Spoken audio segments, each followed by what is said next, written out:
The CEO of Fair Capitals is just like those CEOs in Chinese dramas, super hardworking, overworking, and, of course, a little arrogant. He heads to the office for a meeting about launching a new product. On the other hand, we meet our story's heroine, Shur, who lives far away in a mountain village. She's not just any village girl. She's a highly skilled martial artist and also an expert in Chinese medicine. Now that Shur has turned 20, her master gives her an important task, delivering a letter to Mr. Zhang Hongkang, the chairman of RMB 100.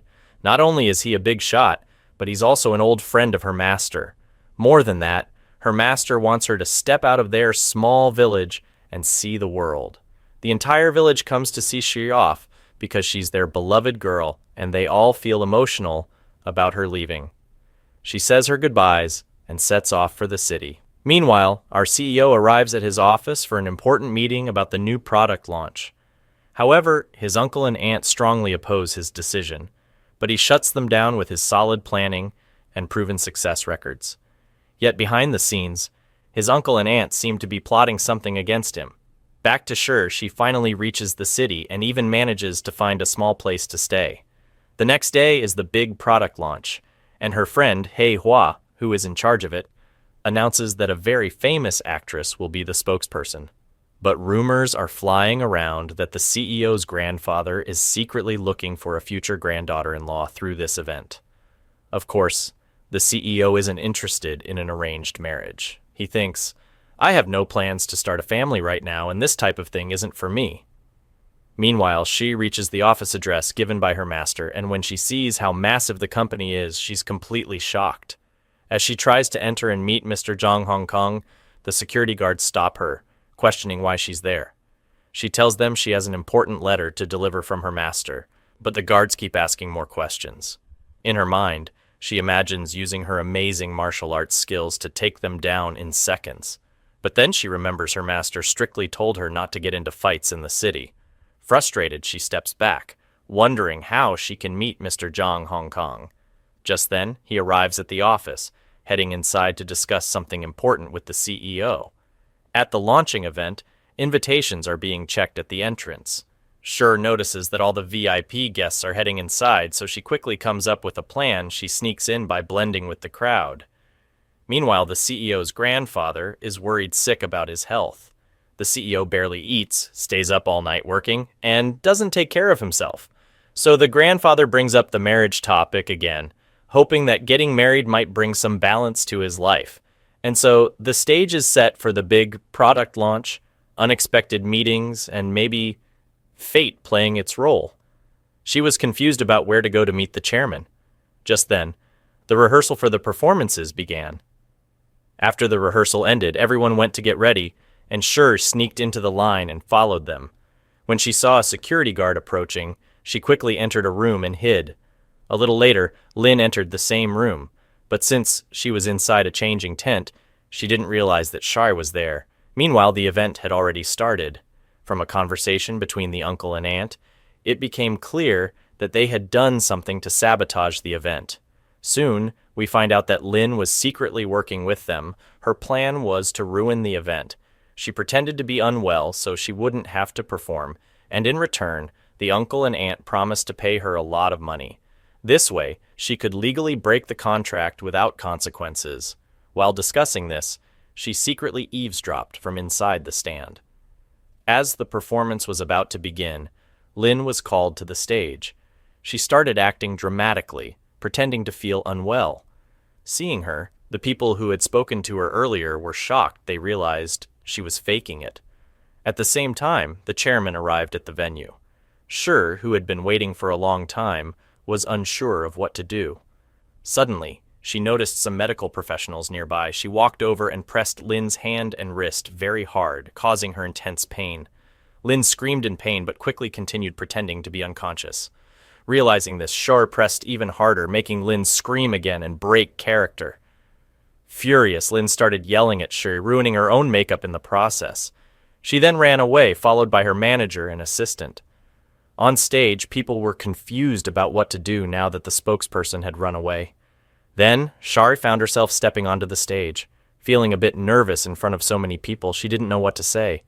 The music suddenly started playing, and the lights dimmed. Everyone's attention was now on Shar. At first, Shur felt a little embarrassed, but then she recalled her master's words. She took a deep breath and began her performance, showcasing her martial arts skills. The audience loved it, and even Chen, who was initially surprised, appreciated it since the performance turned out to be a success. The grandpa was particularly impressed. He went on stage, introduced Shur as the new spokesperson, and officially welcomed her into the company. However, Shur quietly told him, "My name isn't Lin." Later, Shur was taken to the chairman's office. First, he asked Lin to be ready to pay compensation for breaking the contract. Then he turned to Shur, asking about her and why she was there. Shur explained that she had come to find someone, but she hadn't found them yet. The chairman thanked her for saving the event and offered her a temporary job at the company until everything regarding the event was properly settled. He also suggested that she work with Asha, hoping she could help she find the person she was looking for. Meanwhile, she goes to meet Grandpa, where we also meet Joe's younger brother Seren, who has returned home after skipping his classes to play Go with Lanka. Meanwhile, Joe and Shur sit and wait for Grandpa, but Shar, with her constant chatter, starts annoying him. Just then, Grandpa arrives and Shar introduces herself, explaining that she has brought a letter from her master for him. When Grandpa asks for her master's name, she tells him it is Shixing Chauhan. Hearing this name, Grandpa is completely shocked. After reading the letter, Grandpa shares a story many years ago. Master Shixing had saved his life during a mountaineering expedition on a very high mountain when he was in grave danger. Despite the risk, Master Shixing had risked his own life to save him. From that moment, they became close friends, and Master Shixing would visit Grandpa every year, bringing many gifts. However, Grandpa had always regretted that he was never able to properly repay Master Shixing for saving his life. No one knew about this regret. In the letter, Master Shixing wrote that his biggest concern was Shur, as she had no one else besides him. He requested Grandpa to take care of her. Grandpa then declares that from today, she will be his adopted daughter, making her part of the Zhou family. Hearing this, Joe and Seren are shocked. When Grandpa asks why, they jokingly say that if Shur becomes their adopted sister, they would have to call her Auntie, which they're not really comfortable with. They also assume that Shuri wouldn't like being called that either. Grandpa laughs and agrees, saying they should first help Shuri settle in the city. He considers buying a big house for her, but Shuri immediately refuses, saying she doesn't need a luxurious house. She explains that she has lived in a small village all her life, and city life is already overwhelming. She has already arranged a place to stay and will gradually adapt to the city. She wants to earn her own way forward through hard work. The next day, Shur arrives at the office and officially enrolls as an employee. Since Joe had brought her in, the staff treated her with respect. However, since she was new and from the countryside, Joe instructed his assistant not to give her too much work. Meanwhile, Joe also tells Shur to think carefully about why Lin suddenly ran away from the event. He already suspects that his uncle and aunt were behind it, but he has no proof. During Shur's first few days at the office, she isn't given any tasks. She arrives with high hopes of working hard, but no one assigns her anything. Frustrated, she starts asking colleagues for work, finishing their tasks very quickly, yet still isn't given more work. By the end of the workday, she is completely bored and decides to confront Joe in his office. Joe explains that since she is new, people don't know her capabilities yet, but tells her not to worry. He advises her to stay active, focus on learning, and help others when needed. This way, she will gradually integrate with the team. At that moment, Joe suddenly gets a headache. Shur tells him to sit down, then checks his pulse with her fingers. From this, she immediately understands his health condition. Earlier, his assistant had also mentioned that Joe works late nights and sometimes even forgets to eat. Shur realizes his health is in bad shape. When Joe asks what she's thinking, Shur doesn't say anything and leaves. That night, she goes home and prepares herbal medicine for him. The next morning, she brings the medicine to the office, but its strong smell fills the room, making the staff uncomfortable. She finishes preparing it and takes it to Joe's cabin, but he hasn't arrived yet. While waiting, she notices that his desk is messy, so she organizes everything neatly. After that, she starts helping her colleagues, bringing water for some, relieving pain for others, making herself useful wherever she can.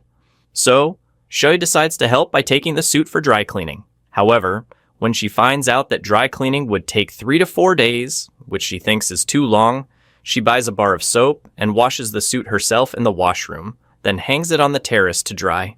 She feels really happy after doing this. At the office, everyone starts talking to Shi more nicely, greeting her with hellos. Meanwhile, a man named Mr. Lin arrives to sign a contract with Joe's company. Joe's assistant takes him to the waiting room, and Shi follows behind, bringing water for Mr. Lin.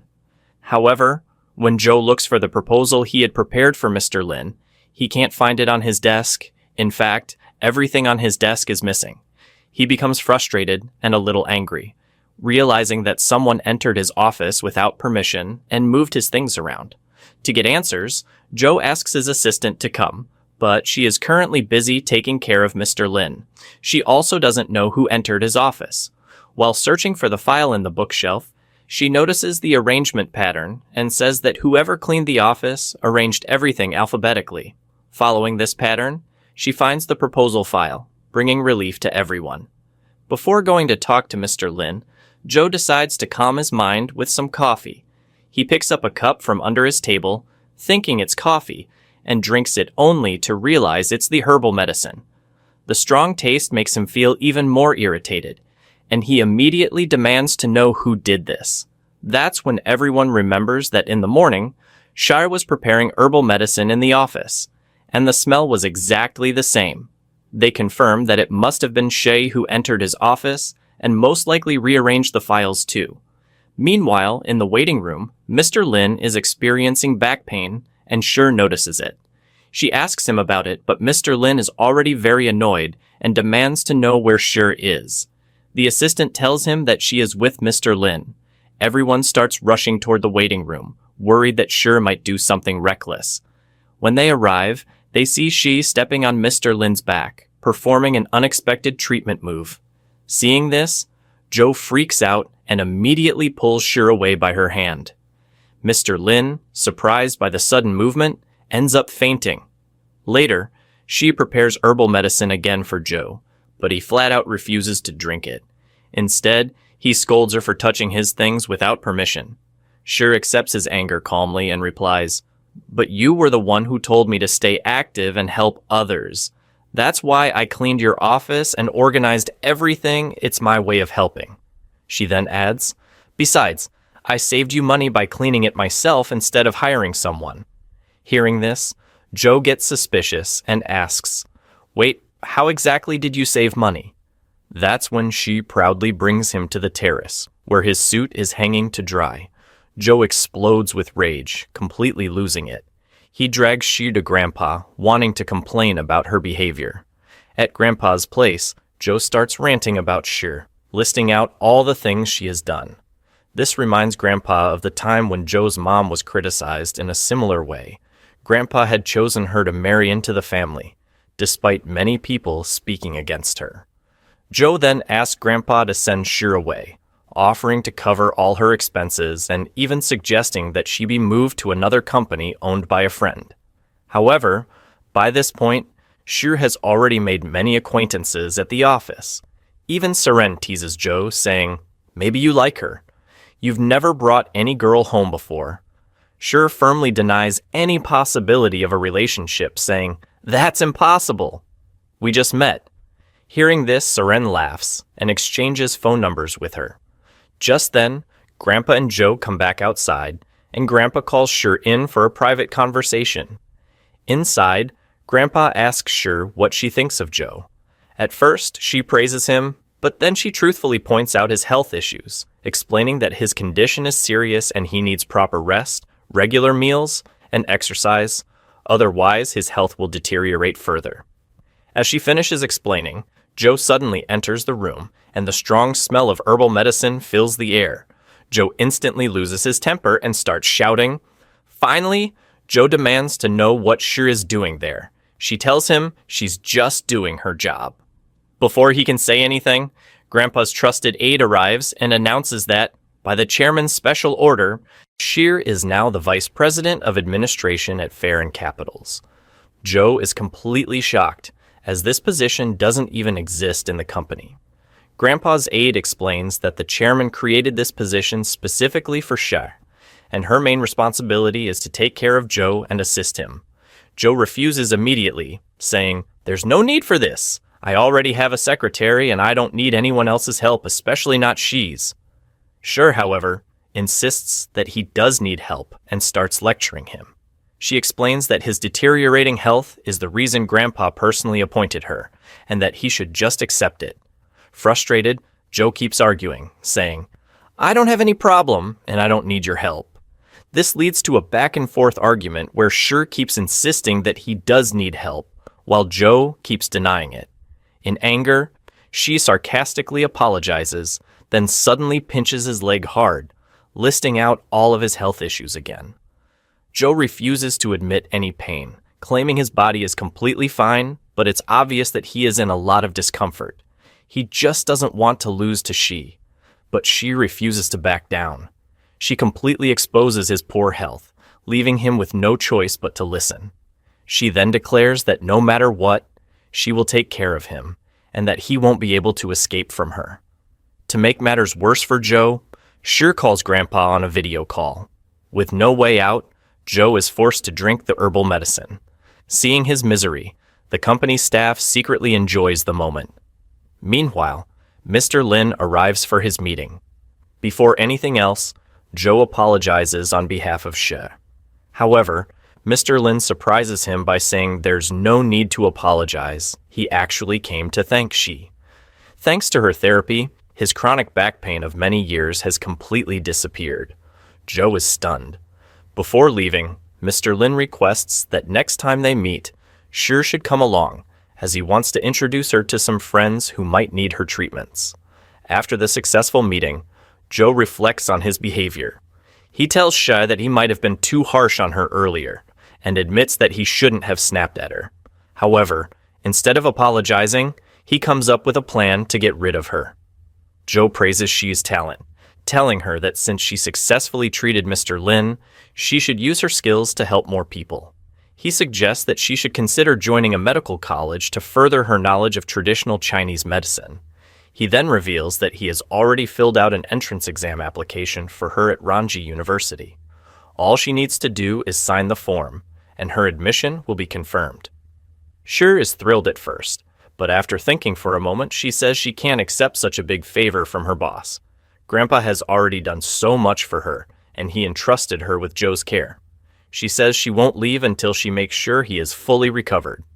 Joe, trying to persuade her, says, "This is a life-changing opportunity for you. Don't waste your talent on me." But She sees through his plan. She directly calls him out, saying, "You just want me to leave the company, don't you?" Without hesitation, Joe admits it, saying, "Yes, so what? It's a win-win for you." She stands her ground, saying that she will only leave once he is completely recovered.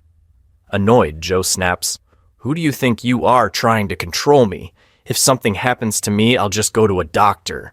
She smirks, reminding him, "Grandpa's orders are absolute." Running out of ways to push her out, Joe tries a different approach. He pulls out a bill and shows it to her. It's the bill for his damaged suit, which She washed with soap, completely ruining the fabric. The cost? 8,000 yuan. She was completely shocked. Before she could react, Joe told her that she had to pay for the damages to stay in the company. However, he also offered her another option, signing the Ranji University entrance form. If she signed it, he would financially support her studies. Since She didn't have enough money, she thought about it for a long time and considered signing the form. But in the end, she refused to sign and told Joe that she would pay him back through hard work. However, she made it clear that she wouldn't leave until his health was completely restored. Hearing this, Joe became extremely angry. He grabbed the university form and was about to sign it himself when She suddenly hit his hand, causing his wrist to dislocate. Before Joe could yell at her, he suddenly lost consciousness. When he woke up, he found himself in a hospital. That's when he learned that he had a weak heart. Beside him was Shasha, who told him that She was the one who had relocated his wrist and brought him to the hospital. Even the doctor praised She's treatment skills. However, Joe was still furious, and told Shi that he could report her to the police or even sue her for hurting him. But Shi remained calm, saying that it wouldn't make any difference because she had proof. She revealed security footage that showed how she had carried him across the office and into the city to get him medical attention. Seeing this, Joe felt incredibly embarrassed in front of the entire office staff. His anger towards Shi only increased. Just then, Shi entered the hospital room again, carrying herbal medicine. Seeing her, Joe immediately snapped at her, but she quickly apologized for accidentally hurting him. However, Joe refused to believe that it was an accident. "How can a normal person accidentally dislocate someone's wrist?" he shouted. Shi calmly explained, "Martial artists like me know exactly where to hit. That's why I want to take full responsibility for your recovery. I won't leave until you're completely healed." Joe ignored her words and tried to grab his suit to leave, but Shi took the suit before him, saying that she wouldn't let him go until he forgave her. She even offered her own hand, saying, "If you're that angry, go ahead and break my wrist." Joe tried to leave, but Shi held onto his hand tightly, refusing to let him go. They started struggling, leading to a ridiculous and funny scene where Joe hurt his wrist again. On top of that, he accidentally got punched in the face by Shi, who was demonstrating an attack move. Seeing the chaos, Joe finally managed to escape, running away as fast as he could. Meanwhile, the office staff had a great time laughing at the situation. That's when Joe decided to take his revenge. He would make Shi's life at the company unbearable, forcing her to leave on her own. The next day, when she arrived at the office, the first thing she did was apologize to Joe again. This time Joe forgave her, but he had already set his plan in motion. As part of her daily routine, Shi brought him herbal medicine and a healthy breakfast. At first, Joe refused to drink it, but after Shi scolded him in front of the entire office, he quickly drank it and took the breakfast with him. Seeing this, his assistant was shocked because Joe had never obediently followed anyone's instructions before. Rumors started spreading that something was going on between Joe and Shi. Meanwhile, Joe finalized his plan to kick Shi out of the company. He planned to take Shi to an important executive meeting and embarrass her in front of everyone so badly that she would quit the company herself. During the meeting, Joe put Shi on the spot by asking her to explain the company's new product. Shi panicked for a moment, but then remembered a motivational line her master had taught her. She confidently repeated it, and to everyone's surprise, the entire room applauded her words. Instead of embarrassing herself, Shi ended up impressing everyone. Later, during lunch in the cafeteria, Shi forcefully made Joe eat healthy food since he was very picky about his diet. Seeing this, 3 of their colleagues got extremely excited as their suspicions about something happening between Joe and Shi were growing. At that moment, Sho, another company employee, walked in and saw them sitting together. Feeling uncomfortable, she turned around and left without saying anything. After lunch, Shi forced Joe to exercise by making him walk in the sun. She kept repeating motivational lines from her master as she pushed him to keep moving. After a long session, they both returned to the office. There, Joe asked Shi to learn about the basic tasks in the office, and she agreed to start training under his secretary. Joe brought in a huge pile of files and told Shi that this was just the beginning. There was still a lot more to study. Shi sat down to read, but after going through so many files, her brain felt like it was going to explode. Meanwhile, Joe smugly commented that she wouldn't be able to handle the workload, and that a countryside girl like her wouldn't be able to adapt to city life so quickly.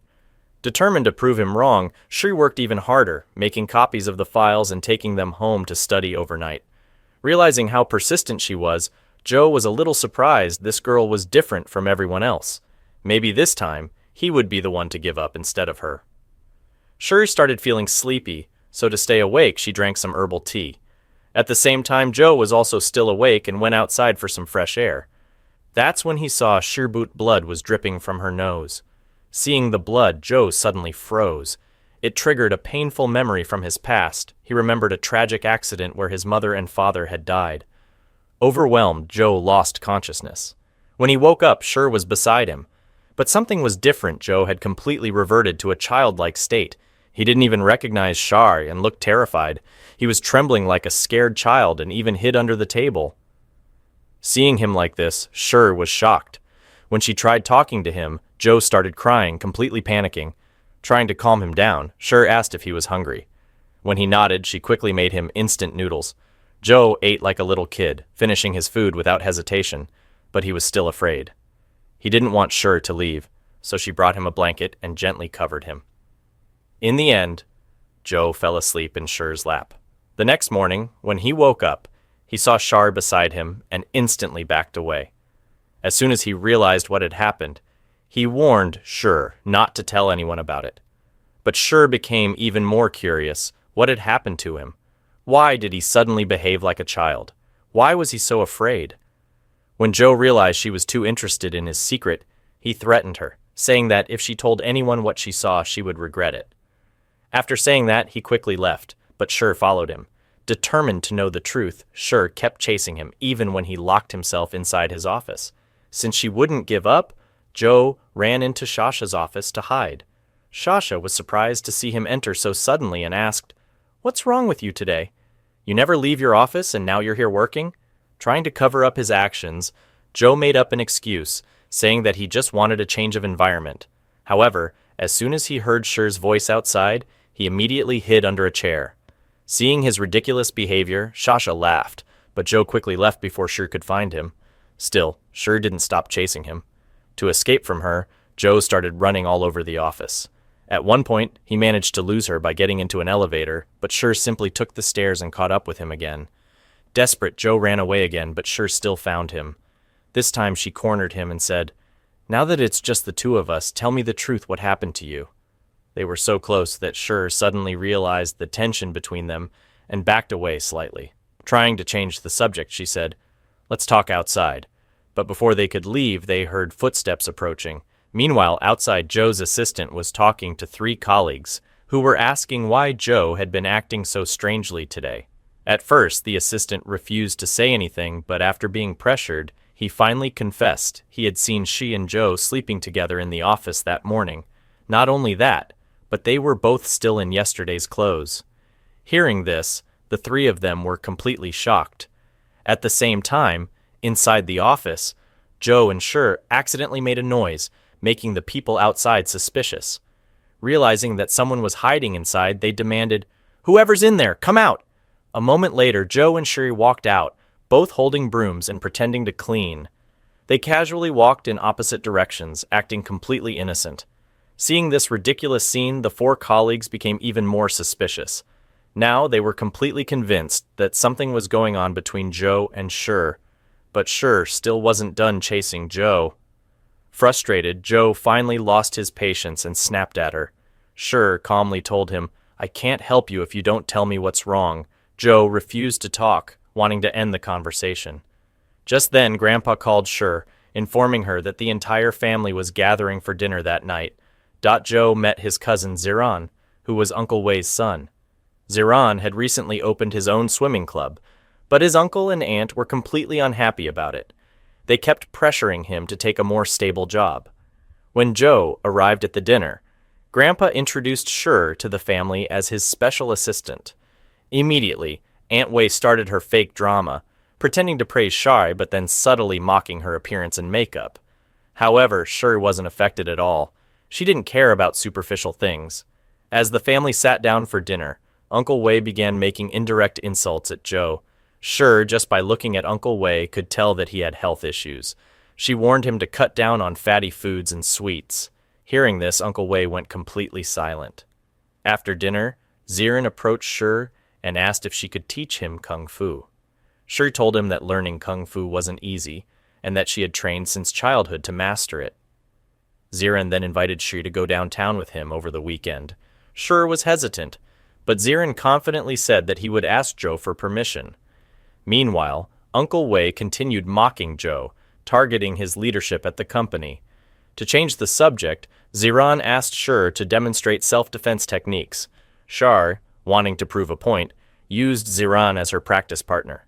However, in the process, a glass of water accidentally spilled all over Uncle Wei's head. Feeling embarrassed, Uncle Wei quickly left the room. Later, Joe dropped Shur off at her house, which was in a dark and lonely neighborhood. Seeing the poor living conditions, Joe asked her why she didn't accept Grandpa's offer to live in a better place. Shur responded with another inspirational line from her master, explaining that life in the city was different, and that to survive, one had to take advantage of every opportunity. Zhou advised her, saying, "If you don't learn to accept help from others sometimes, you won't be able to move forward." As he was about to leave, Shur stopped him and asked about his condition. Seeing her persistence, Zhou finally told her the truth. He had an unusual medical condition that made him faint at the sight of blood, and so far, no cure had been found. He made Shur promise not to tell anyone. Shur agreed, but also swore that she would cure him one day. The next day, Ziran and Zhou were playing badminton. Suddenly, Zhou asked Ziran, "Do you have a crush on anyone?" Ziran was confused, asking why Zhou was suddenly interested in his love life.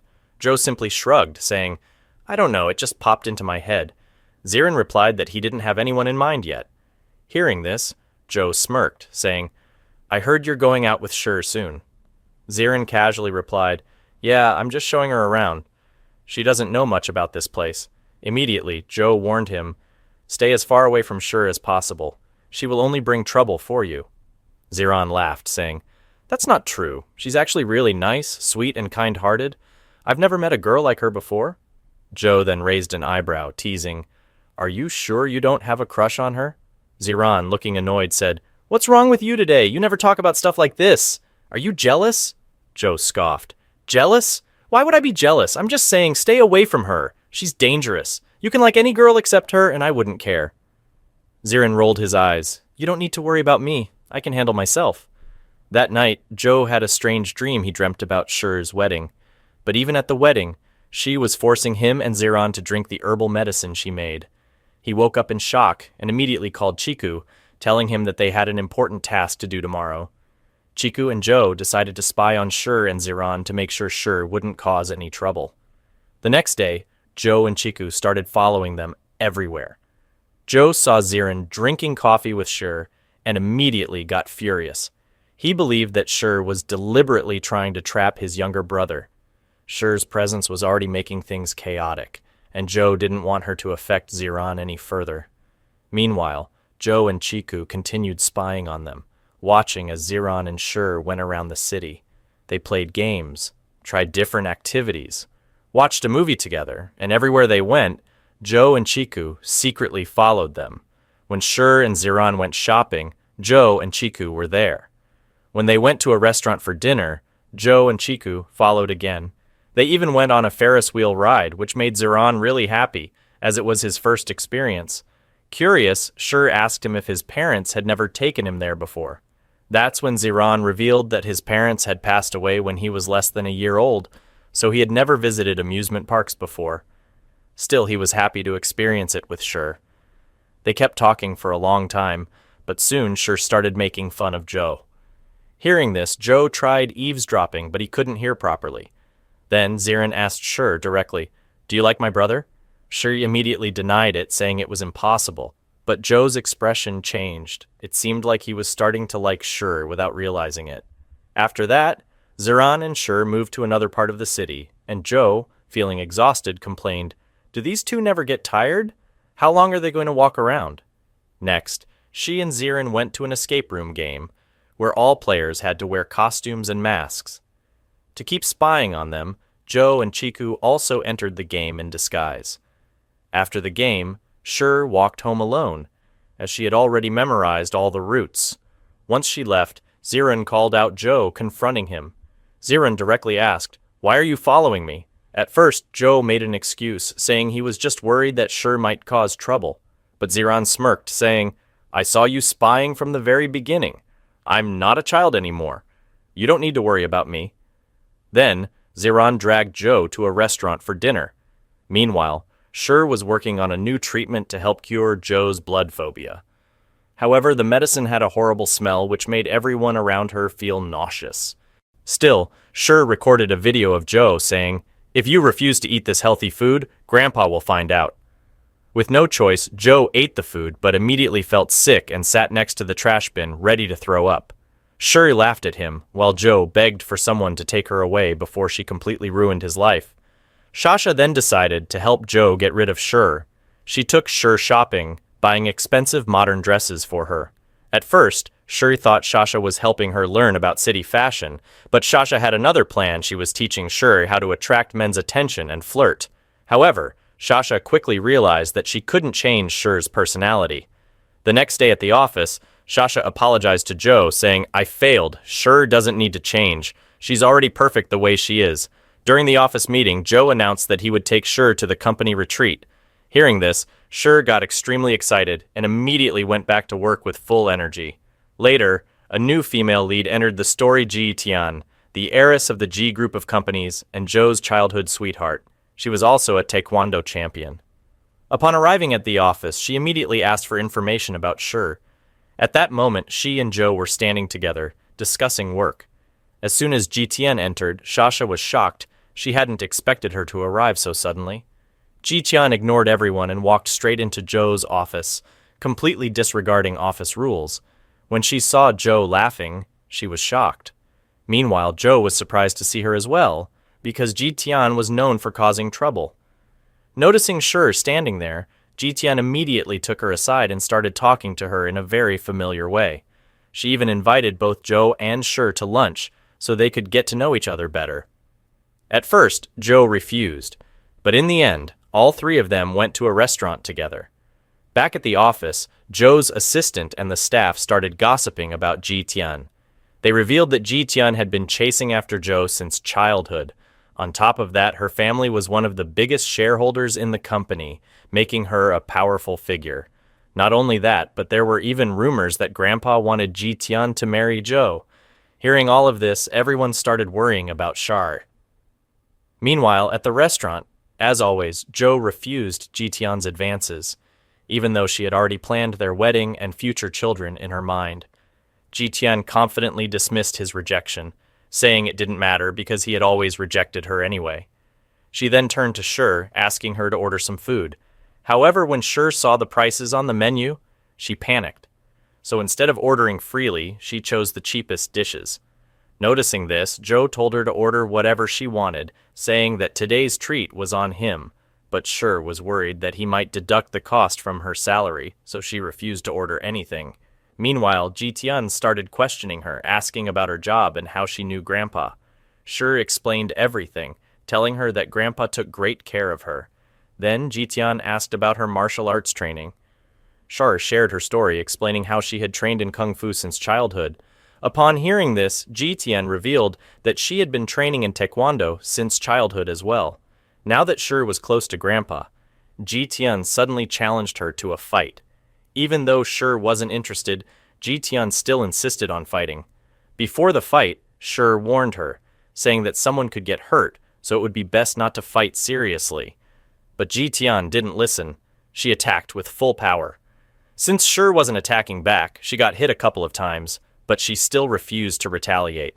She kept telling Ji Tian to stop, but Ji Tian continued her attacks. When Shuri finally turned to leave, Ji Tian tried to attack her from behind. At that moment, Joe rushed in to stop her, but Ji Tian lost her balance and fell. Shocked, Shuri and Joe quickly ran to her side. Shuri apologized repeatedly, but Joe took Ji Tian to the hospital immediately. At the hospital, Ji Tian's leg was bandaged. Even though Shuri kept apologizing, Ji Tian's ego was completely crushed. She couldn't believe that a simple countryside girl had defeated her. In her frustration, Ji Tian ordered Shuri to leave the room and asked Joe to stay with her until she fully recovered. However, Joe said he had a lot of work to do and needed to return to the office. At this, Ji Tian suddenly put on an emotional act, pretending to be in pain. Joe felt guilty and apologized on Shuri's behalf. Hearing this, Ji Tian became even more furious, yelling at Joe for taking Shuri's side. She then declared that she hated how close Shuri was to him. When Joe tried to leave again, Ji Tian threatened him, saying that if he didn't stay until she fully recovered, she would tell Grandpa everything. With no choice, Joe was forced to stay. Meanwhile, outside the hospital, Ji Tian's secretary approached Shuri and threatened her. She warned Shuri that if anything happened to Ji Tian, she would not be forgiven. Later, Joe came out of the hospital and told Shuri to go home, saying her presence wasn't needed anymore. The next day, when she arrived at the office, everyone immediately surrounded her, asking questions about her fight with Ji Tian. Even Shasha rushed in, demanding to know Ji Tian's condition. However, Joe still hadn't come to the office, making everyone suspicious that something big had happened. The office was soon filled with gossips. Since Ji Tian was the second largest shareholder, her injury could cause serious problems for the company. Some even worried that Grandpa might blame Joe and the company. Hearing all of this, Shi felt incredibly guilty. She realized that she might have caused trouble for Grandpa and Joe. Not wanting to cause any more problems, Shi made a painful decision. She decided to resign from the company. Ji Tian's assistant started pushing and shoving Shi, trying to provoke her into a fight. However, Shi didn't react because she was already in a bad mood and didn't want to cause any more trouble. She simply ignored the assistant and started walking away, but the assistant wasn't done yet. Just like Ji Tian, the assistant was also arrogant and aggressive. She threatened Shi, saying that if she didn't quit the job and leave the office, she would personally make her life miserable. She even started physically provoking Shi, trying to make her fight back. Just then Joe arrived. He angrily scolded the assistant, demanding, "Who gave you permission to come here?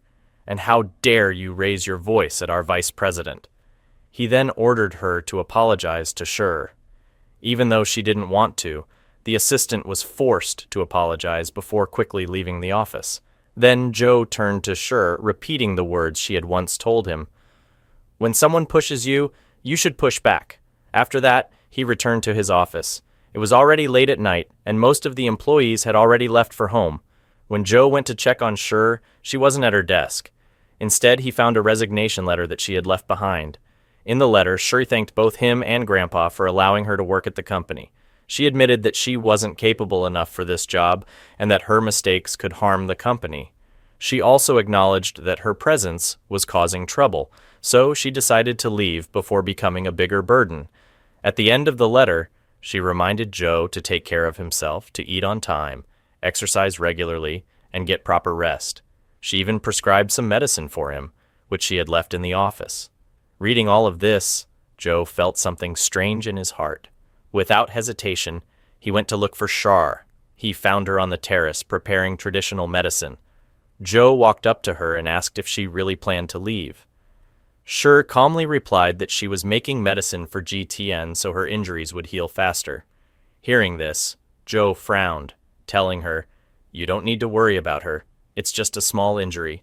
However, Shi disagreed, saying that it was her fault and that she wanted to fix everything before leaving. She then apologized again, saying that maybe she wasn't meant to work in a corporate environment and that she might never fit into this society. Hearing this, Joe sighed and said, "Since Grandpa entrusted you to me, I'm responsible for teaching you how to adapt here. I'll help you get used to this society." He then challenged her, saying, "You think you can't work in this field? Let's test that." Flipping through a file, he mentioned that he had a visit planned for a water plant in a village. He then looked at Shi and smirked, saying, "Since you're from the countryside, maybe your skills will be useful there." Hearing this, Shi's face lit up with excitement. She eagerly asked if she could really come along. Joe shrugged, saying, "If you want to, sure. But remember, I'm the only one who can approve anyone leaving the company." He then told her to be ready tomorrow. Shi was so happy that she even dreamed about Joe that night. The next morning, Ji Tian woke up furious. At the same time, Joe, who was waiting for Shi, checked his watch. He had told her to be ready 1 hour ago, but she still hadn't arrived. Growing impatient, he was about to leave, but at the last moment, Shi came running toward him. Joe got angry as Shi kept talking non-stop. She started telling him random stories, explaining that her home was far away, which is why it took her 3 hours to arrive. Even after that, she kept rambling, saying that she had never seen a plane up close before. She then started worrying about whether canceling a flight ticket would result in a refund, or if it would be better to travel by bus to save money. Frustrated by her endless chatter, Joe walked into the VIP waiting area. However, Shi was stopped at the entrance. Since her name wasn't on the VIP booking, she was asked to pay 600 yuan to enter. Hearing the price, she immediately backed away, saying that she didn't need to enter. Shortly after, the airport security called Joe, asking him to come to their office. Upon arriving, he found Shi there. Security had detained her because she had leather gloves, a rope, and some bottles of herbal medicine in her bag. These items were not allowed on board, and Shi was insisting that she needed to bring them for Joe. The security officers found this amusing, but they told her that she would have to leave these items behind. Shur refused, explaining that she had prepared everything for Joe's trip to the village so that he wouldn't get sick. Hearing this, Joe's anger grew even more. Security then suggested that she mail the items through the airport's shipping service. Finally, Shur agreed and quickly sent the package before joining Joe for check-in. Even as they walked through security, Shur stayed close to him. Annoyed, Joe warned her, saying, "Stay away from me or I'll cancel your ticket." They then boarded the plane and arrived at the village. Once they landed, Joe realized that his phone had no signal. Meanwhile, Shur found a tractor to take them to the water plant. As soon as they started riding the tractor, Joe's face turned pale. He was completely miserable during the bumpy ride. When they arrived in the village, the locals welcomed them by throwing beans at them. According to their beliefs, throwing beans was a way to bring good luck. Shur happily joined in, throwing beans back at them. The villagers then took them to their rooms, where they were given traditional clothes to wear for a welcome ceremony. Joe refused to wear the clothes at first, but Shur challenged him, and he finally agreed. However, when he tried putting the outfit on, the buttons wouldn't close properly, making it too tight. Seeing this, Shur started laughing, and Joe got embarrassed. In the struggle, they both fell onto the bed together, and at that moment a villager walked in. The villager immediately ran away in shock, thinking that he had walked in on something inappropriate. Later, the villagers invited them to perform something traditional. Before Joe could say anything, Shur stepped forward and performed her kung fu skills. The villagers loved it and then asked Joe to perform as well. Not knowing what to do, Joe hesitated, but the villagers encouraged him. He then tried learning some kung fu moves from Shur, but his awkward attempts made everyone laugh. Afterward, the villagers offered them food, with one lady suggesting that they eat freshly butchered chicken. She even invited them to eat at her home. Feeling overwhelmed, Joe decided to go find his own food. Shur tried to stop him, but he snapped, saying that he would find something to eat by himself. Frustrated, he wandered into the mountains, searching for food. There he found some wild mushrooms and, without thinking, cooked and ate them. However, after a while, he started feeling strange. Shai found him sitting like a lost child, looking completely dazed. She asked him what happened, and he weakly replied that he had eaten some mushrooms, but they didn't taste very good. Realizing what had happened, Shai panicked. He had eaten toxic mountain mushrooms. She immediately checked his surroundings and found the remaining mushrooms nearby. To flush out the toxins, Shur made him drink a strong herbal remedy. As the remedy took effect, Joe became extremely nauseous, and soon he finally came back to his senses. To help him recover, Shur made porridge and brought it to him. However, Joe refused to eat it, but after Shur left, his hunger got the best of him and he secretly ate the food. When Shur returned, he started complaining about the rainy weather, but as soon as Shur left again, he went back to eating. Meanwhile, at the swimming club, a mysterious woman appeared. She saw a young girl learning how to swim, and something about it caught her attention. She then approached the girl, intentionally bumping into her. When their eyes met, the two of them stared at each other for a long moment. Then the woman leaned in flirtatiously and asked if he knew how to swim. She then smiled seductively and asked, "Will you teach me?" For a moment he was completely shocked and fell silent. After some hesitation, Joe agreed to teach her how to swim. Ji-tian then went to change into her swimsuit, and even after she left, Joe couldn't stop thinking about her presence. To calm his mind, he dove into the water, but even there, thoughts of Ji-tian kept flooding his head. Moments later, Ji-tian made her entrance in a swimsuit, and Joe couldn't take his eyes off her. Taking advantage of this, Ji-tian started flirting with him, saying, "I'm scared of water. What if I drown? Please protect me." She then pretended to struggle, making Joe hold her and help her swim. Of course, learning to swim was just an excuse. After a while, she invited him to dinner and the two of them went for a candlelight dinner. They both drank alcohol, and as the night went on, things escalated. They ended up spending the night together. Meanwhile, back in the village, Shuri and Joe finally got to eat. The villagers offered them a special homemade wine, but Shur refused, saying that Joe wasn't in good condition to drink. However, Joe insisted on drinking it, believing that Shur might be up to something and trying to trick him. So he drank an entire bottle, only to get extremely drunk and pass out immediately. The villagers helped carry him back to his room, and Shur stayed behind to look after him. This, however, led to a misunderstanding. Since one of the villagers had seen them together, a rumor quickly spread that they were a couple. Later that night, Joe had nightmares. In his sleep, he mumbled his mother's name, looking distressed. Shur noticed that he was trembling from the cold, and she started checking his condition. As soon as she touched his forehead, Joe suddenly woke up. He immediately accused her, saying, "What are you doing? Were you trying to take advantage of me while I was asleep?" Shur sighed, telling him that his condition wasn't normal and that she had to check if he was okay. She then pinched his neck lightly, trying to check his pulse. By morning, Joe had finally sobered up. When he woke up, he noticed a pile of money next to him. Shur quickly explained, "Don't misunderstand. I left this here because I was training you while you slept." Hearing this, Joe felt awkward. However, he suddenly recalled the events of the night before, and his face turned red. He then asked, "Wait, we're friends, right? When did we even become friends?" Shur looked confused. Joe then explained, "We've met before multiple times at company events. I just thought you were pretending not to recognize me." Curious, Shur searched online and discovered that Joe was actually Ziran's cousin. Ziran then invited her to join him for breakfast, but Shur, feeling awkward, quickly ran away. Later, she noticed that the villagers were acting strange around Joe.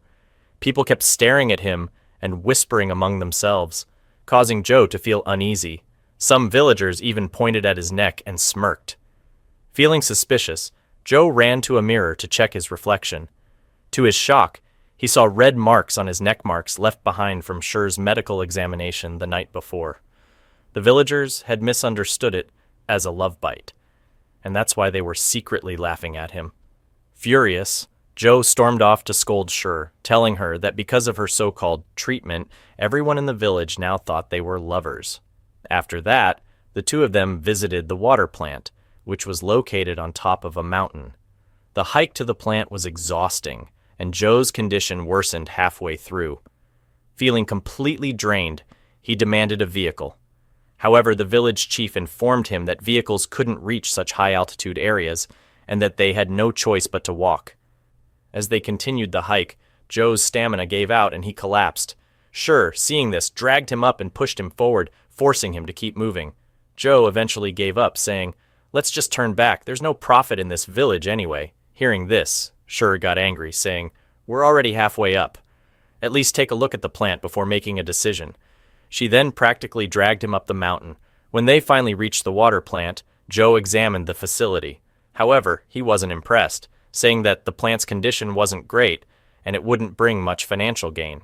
For now, he refused to make a final decision, telling the villagers that he would inform them later. On the way back, Shur confronted him, asking, "Your grandfather chose this village for a reason." She then showed him a video of the hardworking villagers, trying to make him understand the importance of the project. As Joe observed Shur interacting with the villagers, he started recalling his childhood memories. Similarly, Shur also found herself reminiscing about her past. Meanwhile, back in the city, Jiang became serious about his feelings for Shasha. One day, he went to meet her, bringing along a book as an excuse. However, as he arrived at the underground parking lot, he saw Shasha standing with another man holding a bouquet of flowers. Seeing this, Jiang felt heartbroken and immediately walked away, deciding never to show his face to her again. The man noticed Jiang and quickly tried to hide the flowers, but Shasha had already seen them. Suspicious, Shasha questioned him, but Jiang made a lame excuse, saying that he got the flowers at a discount. She then asked him about the woman he was with. Jiang revealed that she was someone he had casually dated in the past, but Shasha didn't believe him. She invited Jiang to talk in private, where he suddenly confessed his feelings and asked her to be in a relationship with him. However, Shasha rejected him outright, saying she wasn't interested in relationships at all. Still, Jiang was persistent, asking if she just didn't want to be with him specifically, or if she wasn't interested in anyone at all. Shasha firmly stated that she had no interest in being in a relationship with anyone. Jiang, feeling defeated, simply said, "I understand." Later, he visited Joe's office to meet him, only to find out from the secretary that Joe and Shur had gone to the village to inspect a water plant. Upon hearing this, Jiang immediately understood this must have been Grandpa's plan to bring them closer together. The secretary and the rest of the staff became excited, speculating about what could be happening between Shur and Joe in the village. Meanwhile, in the village, Shur took Joe on another tour. Once again, Joe struggled to climb the steep hills, nearly passing out from exhaustion. To help him, Shur carried him on her back, using her kung fu strength. By the time they returned to the village, it was already dark. Because of the poor visibility, Joe accidentally stepped into a hunter's trap, falling into a deep pit. Upon impact, his leg got injured and blood started dripping from his wound. The moment he saw the blood, Joe's mind shut down, and he immediately regressed into his 6-year-old self. Shur jumped into the pit to help him, realizing that he had once again reverted to his childlike state. She tried pulling him up using a wooden stick, but he was too scared to grab onto it. Eventually, Shur used her own strength to pull him out. Once out, Joe clung to Shur tightly, hugging her as if she was his only source of safety. She then took him back to his room, where she treated his wound and bandaged his leg. Joe, still in his childlike state, suddenly asked, "How old am I?" Shur was stunned, but he immediately answered himself, saying, "I'm 6 years old and my name is Faye." At that moment, Shur finally understood whenever Joe saw blood, he mentally reverted to the moment his parents died. With tears in his eyes, he recalled the car accident that took his parents away when he was 6. To comfort him, Shur reassured him, saying, "I won't leave you." The two then made a pinky promise. However, by the next morning, Joe was back to normal. Realizing what had happened the night before, he felt extremely embarrassed. He refused to talk to Shur about it, pretending as if nothing had happened. Later, the villagers gathered to send them off. As they flew kites, they sat on a tractor and left the village, heading back to the city. Meanwhile, back in the city, Jiang was working hard to improve his swimming skills. He later invited Sasha for lunch, but she was busy with work. Not wanting her to skip meals, he brought lunch to her office. Seeing them together, the staff began gossiping, and their next target became Jiang and Sasha as a potential couple. However, Sasha firmly told Jiang never to bring lunch to her office again, as she didn't want people gossiping about them. Meanwhile, Shur and Joe returned from their village trip.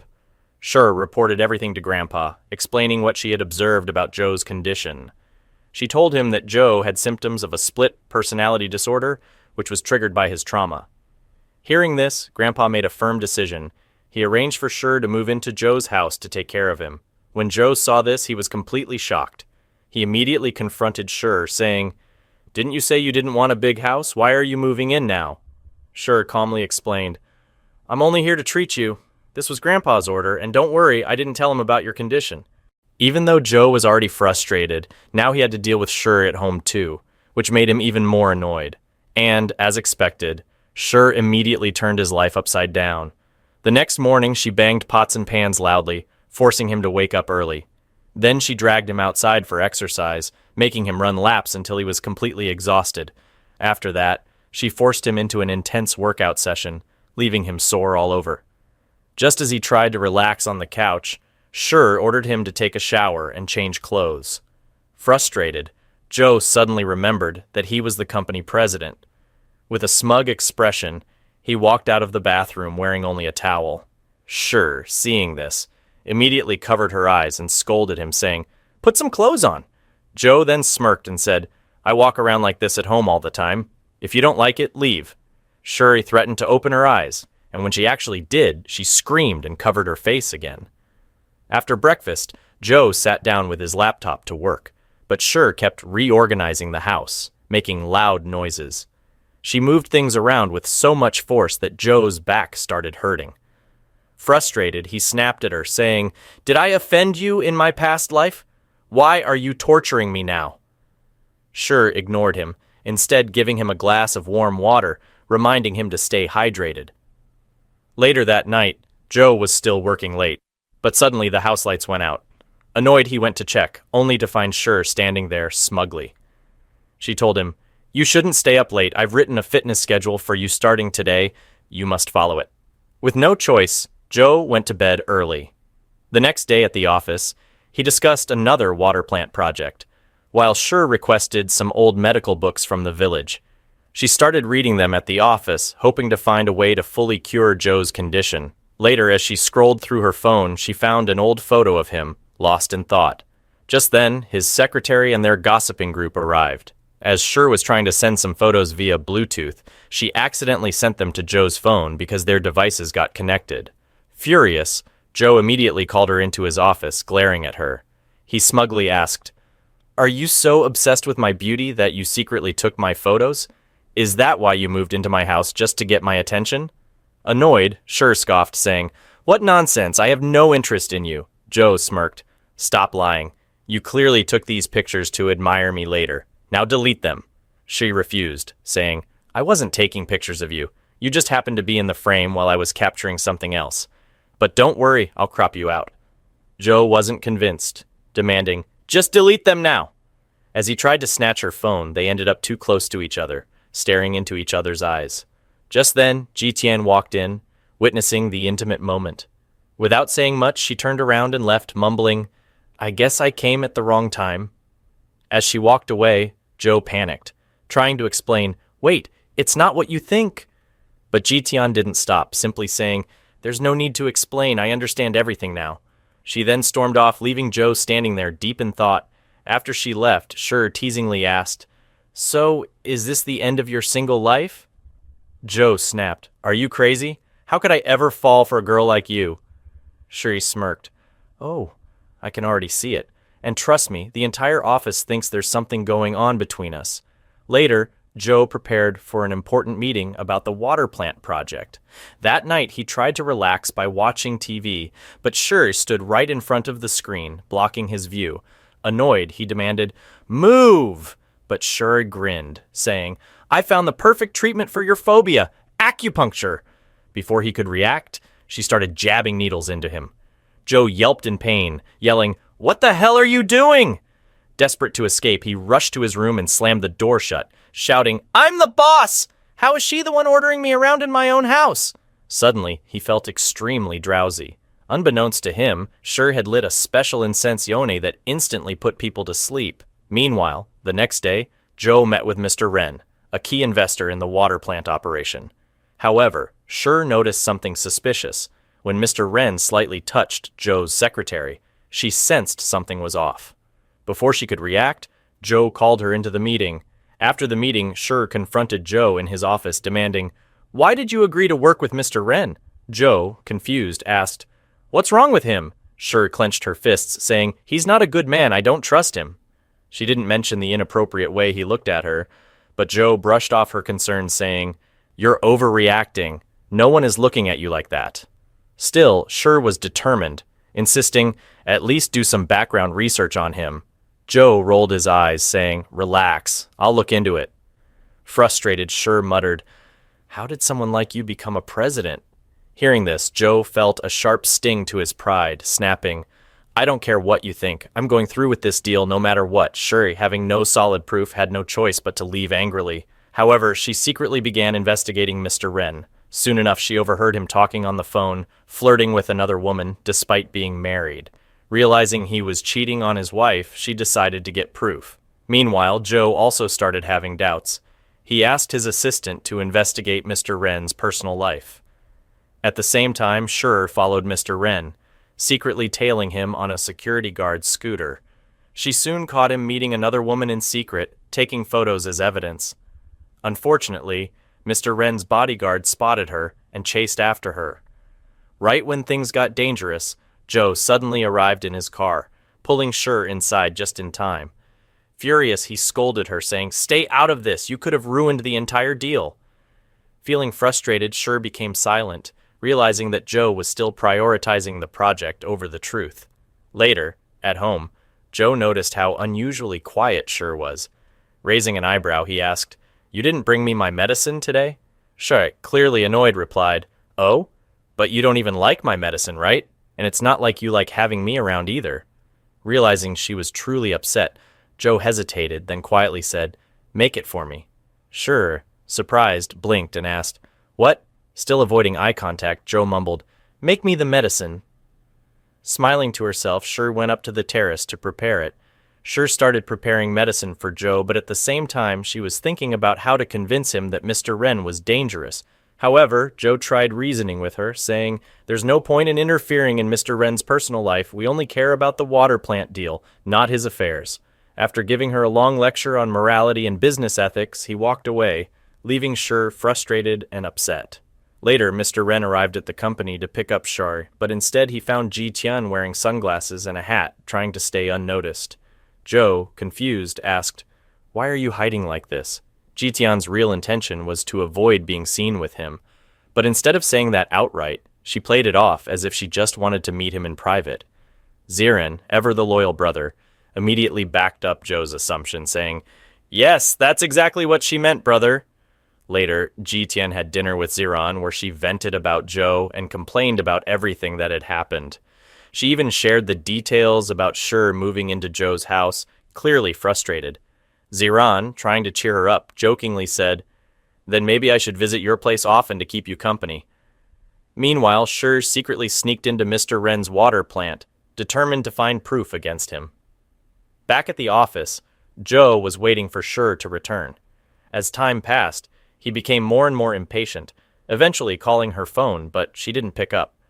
Inside the water plant, Shi wandered around, discovering that it was filthy and poorly maintained. There was garbage everywhere, and the entire place reeked of pollution. Realizing this was her chance to gather evidence, she took out her phone and started clicking photos. Unfortunately, one of the security guards spotted her. Before she could react, he snatched her phone and smashed it on the ground, breaking it into pieces. However, Shi was smart. She had a backup phone hidden on her. She quickly escaped, managing to hold onto the important photos she had taken. Back at the office, Zhou was in an important meeting where he officially selected an Indian village as the location for their new water plant project. When Shi arrived, she was thrilled to hear this news. She immediately apologized for doubting him earlier and asked, "Why did you suddenly change your decision?" Zhou smirked, saying, "I did my own investigation. I found out everything: Mr. Ren's fraud, the pollution from his water plant, and all his shady business practices." Hearing this, Shi's face lit up with happiness. Meanwhile, Mr. Ren was furious, threatening to sue the company for backing out of the deal. However, Zhou remained calm, saying, "Actually, if anyone's getting sued, it's you." Moments later, officials arrived to shut down Mr. Ren's water plant, having received a legal complaint about its environmental violations. As Ren panicked, Zhou and Shi watched in satisfaction. That night, she was busy on her phone, looking up something. Curious, Zhou asked what she was doing, but she refused to tell him. The next morning, Shi got ready early, preparing to go out with Ziran. Zhou noticed this immediately. Right then, Ziran arrived, carrying breakfast, but he only brought food for Shi, not for Zhou. When Ziran and Shi sat down to eat, Zhou just stared at them in disbelief. Feeling slightly guilty, Shi quickly told him, "I made dumplings for you last night. They're in the fridge if you want to eat." Zhou frowned, then asked, "Where are you two going?" Ziran grinned, "We're going to the amusement park. We're riding roller coasters today." Zhou's expression darkened, and he muttered, "Just the two of you?" It was already quite late, and Shi still hadn't returned home. This made Zhou feel uneasy. He thought about messaging her, but hesitated, questioning himself. Why am I even worried about her? To cover up his own concern, he muttered, "I'm not waiting for her." Still, he couldn't stop thinking about where she was, so he quickly grabbed a book and pretended to read. However, he had accidentally picked it up, upside down. Shi entered at that moment and noticed it immediately. Smirking, she chose to ignore it and started looking at the photos on her phone. She excitedly told Zhou all about her day with Ziran, mentioning how they had fun on the roller coasters. "He was scared, but I protected him," she added with a proud smile. Hearing this, Zhou's mood soured. He coldly asked, "If he was scared, why didn't you stop him from riding in the first place?" Shi casually replied, "I was with him the whole time, so don't worry, he's fine." Then, she praised Ziran a little, causing Zhou's face to visibly twitch in irritation. With a serious expression, he said, "You're a spokesperson for the Farron Group, my spokesperson. How can you waste your time on useless outings?" He added, "Did you forget what I taught you?" Shi blinked and asked, "You taught me something?" Annoyed, Zhou immediately handed her a stack of business books, ordering, "Read these. You're not allowed to leave the company without my permission anymore. Study them thoroughly." Shi, oddly happy, accepted the challenge, grinning. "So you finally recognize my value, huh? I'll make sure to master everything in these books." Zhou scoffed, "I'll check on your progress." Meanwhile, in another part of the city, Jiang's parents, his uncle and aunt, were plotting.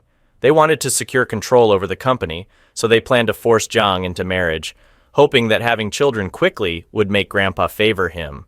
They even hired a professional actress to pretend to be his fiancée, intending to stage a fake engagement scene. However, Jiang was completely against the idea. He still wanted to pursue his athletic career and had zero interest in an arranged marriage.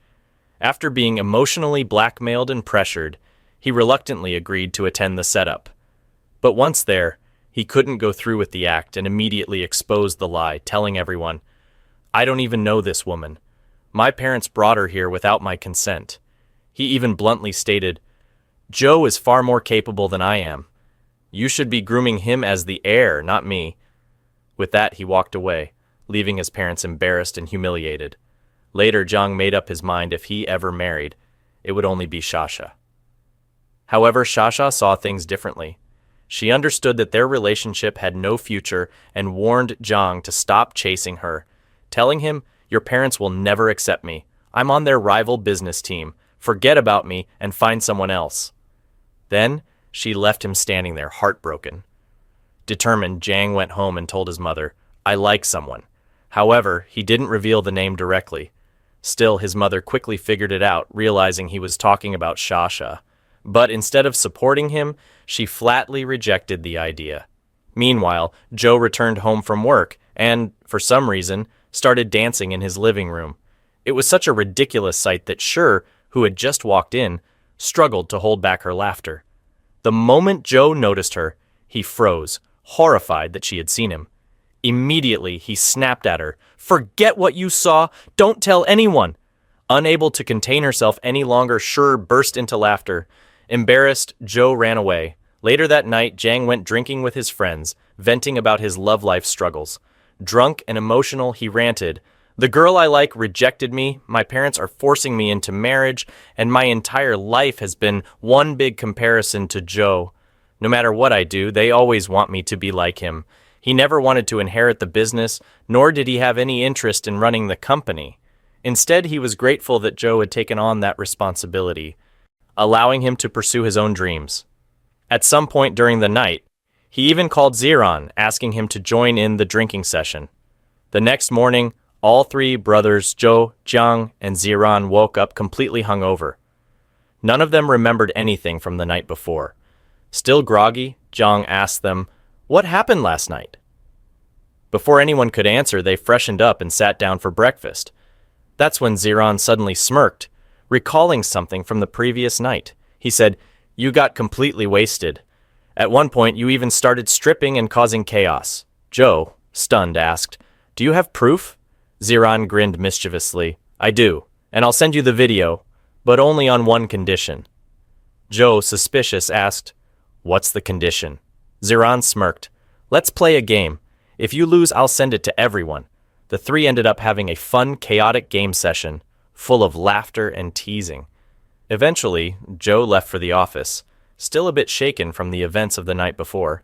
As he arrived, he noticed Shur was unusually quiet, which made him wonder, what is she planning now? Young felt completely motivated. A while later, chaos erupted in the office. Ji Qing had returned. The secretary and her group immediately panicked and tried to escape, remembering how Ji Qing had tormented them when they last visited her in the hospital. Ji Qing, however, coldly smirked and told Shur that she had come today purely for business matters. She had brought up a special new energy drink and even found a male spokesperson for the campaign, a famous retired swimmer named Yang. Despite retiring, Yang remained extremely popular, making him the perfect face for the campaign. But there was one small problem. Ji Qing had not been able to establish any direct contact with Yang yet. Since Yang was a professional swimmer, Joe had an idea he could use Jiang as a connection. However, Jiang wasn't thrilled about the idea, but he still promised to bring back useful information about Yang the next day. Since there was nothing more to discuss, Jiang left, but he and Yang ended up drinking together, chatting late into the night. And just like the last time, Jiang woke up completely naked, but this time, he even had a strange mark on his chest. Horrified, he immediately called his friend, asking him to help him get in contact with Yang again. Later, when his friend invited him for swim practice, Yang noticed Jiang staring at his chest, clearly remembering the mark from before. Suspicious, Yang refused to swim, claiming he needed to rest, something he had never done before. This only shocked his friend further. Meanwhile, back at the office, Ji Qing dropped another bombshell. She announced that she would be working permanently in the company from now on. She demanded that her office be as close as possible to Zhou's, but there was a problem. Xi's office was right next to Zhou's. To fix this, Ji Qing had Zhou's assistant fired and offered to make Shi her new assistant instead. However, Zhou immediately refused, saying, "I won't give you my assistant, but I'll arrange someone else for you." Ji Qing wasn't happy with that answer. She insisted on taking Zhou's assistant, but he firmly declined again. At this point, Shi started hearing strange office rumors. It turned out that many people in the company were gossiping about her, Zhou, and Ji Qing, believing they were involved in some kind of love triangle. When Ji Qing heard about these rumors, she was furious. Feeling embarrassed and irritated, she stormed out of the office, leaving the secretary gang in fear. They worried that this whole situation was about to turn even more toxic. Meanwhile, Zhou and Shi were trying to clear up some misunderstandings, but in the process they accidentally ended up very close to each other. For a brief moment, both froze, clearly flustered. The next day, Jiang arrived at the office in a full suit, proudly announcing that he had contacted Yang and that Yang would be visiting the office tomorrow for a meeting. Ji Qing thanked him, but Jiang wasn't done yet. Spotting Ziran nearby, Jiang rushed over and whispered, "I think I impressed her, but I want to impress her even more. Teach me how to look smart." Ziran sighed. "You need to be more strategic. Use your brain. Think ahead." Jiang nodded eagerly. "Okay, from now on, teach me something smart every day." That same night, Jiang grabbed a glass of milk and tried to train his brain by watching Detective Conan comics. Ziran chuckled. "Yeah, perfect plan." Meanwhile, at home, Shi finished checking on Zhou's health and announced, "You're completely healed. You don't need any more medicine. Just maintain your diet and exercise." However, she recommended learning a few kung fu techniques to help keep his body strong. Zhou agreed immediately, and the two began a light sparring session. At first, Shi went easy on him, but Zhou struggled to keep up. Meanwhile, Ji Qing was also getting updates about Yang's arrival, and she secretly hoped that she could set herself up with him. However, when her friends suggested setting her up with Yang, Ji Qing immediately refused. "I don't need any matchmaking." Instead, she decided to spend time with Yang first and see if he was worthy of her attention. At the same time, Shi realized she didn't know much about Yang, so she began asking around about him. Just as she was gathering information, Ji Qing suddenly walked in. Yang called Shi over, asking if she was also interested in swimming, as everyone already knew about him. A little later, Yang arrived at the office, and the meeting began. However, Yang was hesitant about signing the endorsement deal. He wanted to focus on his swimming, and he had personal reasons for not wanting to do it. Still, after some convincing, Shi managed to persuade him. Yang and Shi signed the contract. That evening, Jiang visited Zhou's house, where Shi couldn't stop praising his looks, his personality, his thinking, his ideology. She kept going on and on. Listening to all this, Zhou started feeling jealous but didn't say anything. The next day, the endorsement shoot began at the swimming pool. During the preparations, Shi accidentally slipped and fell into the water. Without thinking, Zhou immediately jumped into the pool to save her, even though he didn't know how to swim. He was clearly worried about Shi, and she noticed it too. Afterward, Ziran suspiciously asked Zhou, "Do you like Shi? You can't even swim, yet you jumped in without hesitation." Zhou quickly denied it, saying, "How could I like a girl like her?" Later at home, Zhou was still annoyed, but also secretly worried about Shi. Shi, noticing this, brought him ginger soup, thanking him for saving her. Instead of showing gratitude, Zhou got angry, scolding her. "You can't even swim. How will you do an endorsement shoot in the water?" Shi reassured him, saying, "Don't worry, Yang will teach me. I learned very quickly." Hearing Yang's name again, Zhou became irritated and refused to let her meet him. Shi replied, "Your grandfather and you have already done so much for me. I don't need any more favors. Besides, if I break the contract, it could cause trouble with Ji Qing. I'll learn to swim quickly." She then went to call Yang. Meanwhile, it was revealed that the real reason Yang had refused the endorsement initially was because of a dislocated bone in his arm. That was also why he had retired so young. The next morning, Shur was getting ready when Joe asked her where she was going. Shar replied, "I'm going for some warm-up exercises before learning to swim." Hearing this, Joe suddenly insisted on going with her. He hurried off to change into his workout clothes, showing up in a ridiculous jogging suit. Even Zirin couldn't hold back his laughter. Still, Joe dragged Zirin along, determined to keep an eye on Shur. Unfortunately, Joe was completely exhausted by the time they finished running, struggling to keep up. Back at the office, Ji Qing scolded Joe for recklessly jumping into the pool, especially when he didn't know how to swim. She asked him directly, "If it had been me instead of Shur, would you have jumped in to save me?" Joe calmly replied, "There were professional swimmers around, so nothing would have happened to you." Hearing this, Ji Qing stormed off angrily. Later in his office, Joe called Shur over and scolded her again, saying, "You don't even know how to swim, yet you signed the contract." Shur reassured him, saying, "I already spoke to Yang. He will teach me and I'll learn quickly." Ji Qing, overhearing this, came up with a plan to get rid of Shur. She pretended to support Shur and encouraged her to start swimming lessons with Yang immediately. Ji Qing even approved a leave of absence for Shur so she could focus on learning. When Joe found out about this, he was furious. He immediately drove to the swimming club, but instead of confronting them, he hid and watched from a distance. He saw Yang and Shur practicing various swimming movements together, getting physically close. Irritated, Joe kept spamming Shur with messages, but she only replied with short, "okay" messages. This made Joe even angrier. When Yang noticed Joe nearby, he asked Shur if she wanted to take a break. Joe, trying to play it cool, pretended he had just arrived and wasn't spying on them. However, he continued messaging Shur, trying to distract her. Shur, ignoring him, focused on her training. Yang then told her, "This is just the beginning. You still need more practice." Joe, refusing to leave her alone with Yang, asked Zirin for help. He wanted to find a way to interrupt their training and get Shur away from Yang. Joe quickly changed into swim gear and returned. Joe was waiting at home, hungry and impatient, expecting Shur to return. When the doorbell rang, he rushed to open it, only to find Ziran standing there instead. Ziran continued teasing him about Shur and Yang's photo shoot, saying, "Look at them. They make such a great couple. Everyone loved their pictures." Joe, clearly irritated, tried to ignore Ziran. Meanwhile, she and Yang finished their photo shoot. As they were wrapping up, Yang invited Shur to dinner. Back at home, Joe checked his phone, seeing more and more pictures from the photo shoot. He couldn't take it anymore. His mind was racing with wild imaginations of Shur and Yang together. He kept thinking, "Why do I even care? It's not like I like her." Still, he couldn't shake the frustration off. With Shur running late, his mood only worsened. He accidentally kissed her forehead instead.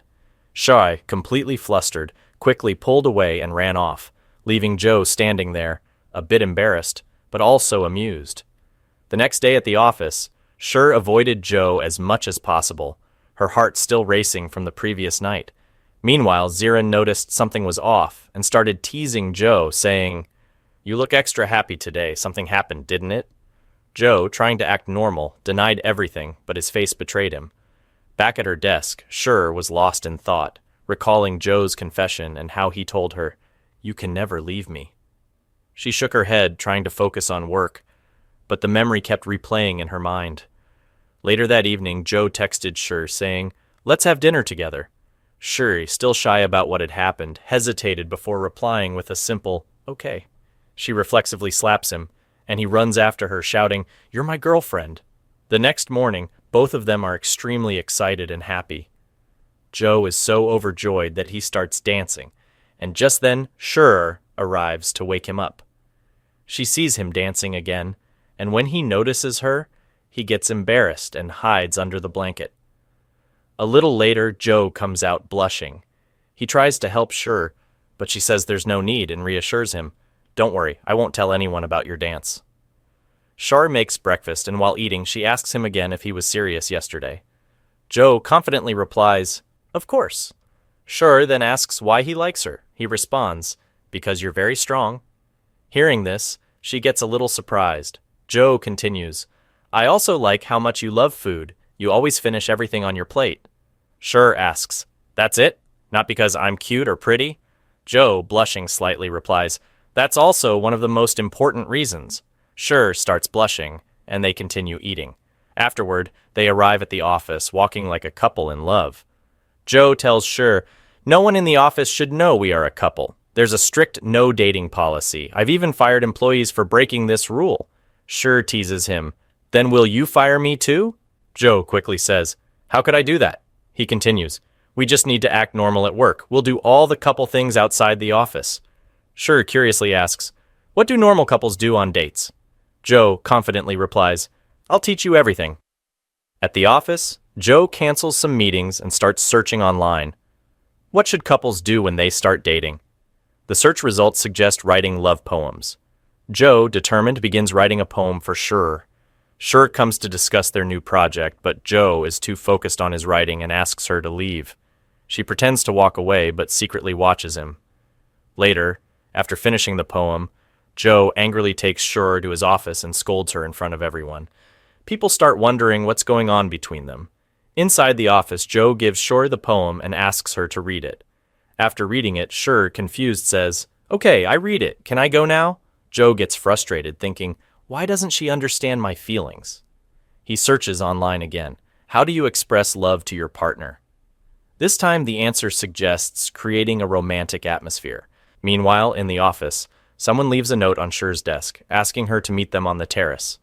Curious, she asks the secretary gang about it, but they have no idea. They start guessing, could it be a secret admirer? Sure goes to check, with the gang secretly following her to see what happens.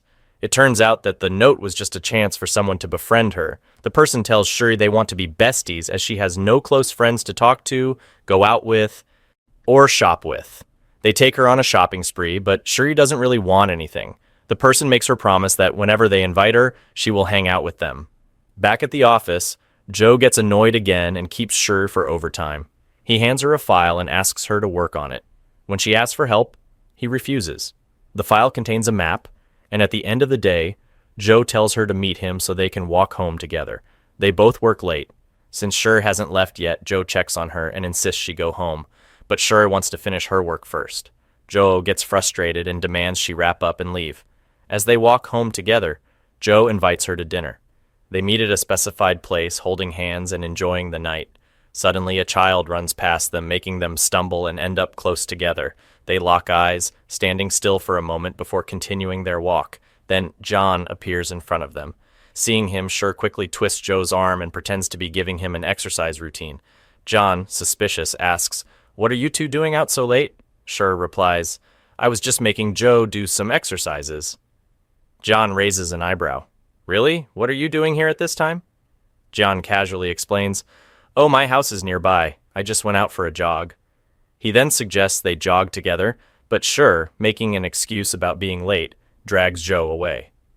Meanwhile, Yang has been learning ways to impress girls from his friend. Step 1, speak sweetly and compliment her a lot. He tries this on Shur, but she doesn't react much. Step 2, offer her a drink. Shar refuses, assuring him, "Don't worry, I won't take advantage of you." Step 3, show off strength. Yang removes his shirt, flexing his muscles and talking about his gym routine. Shur, confused, wonders what he's trying to prove. Joe, meanwhile, searches online for ways to create a romantic atmosphere. He comes up with the idea of watching a horror movie together.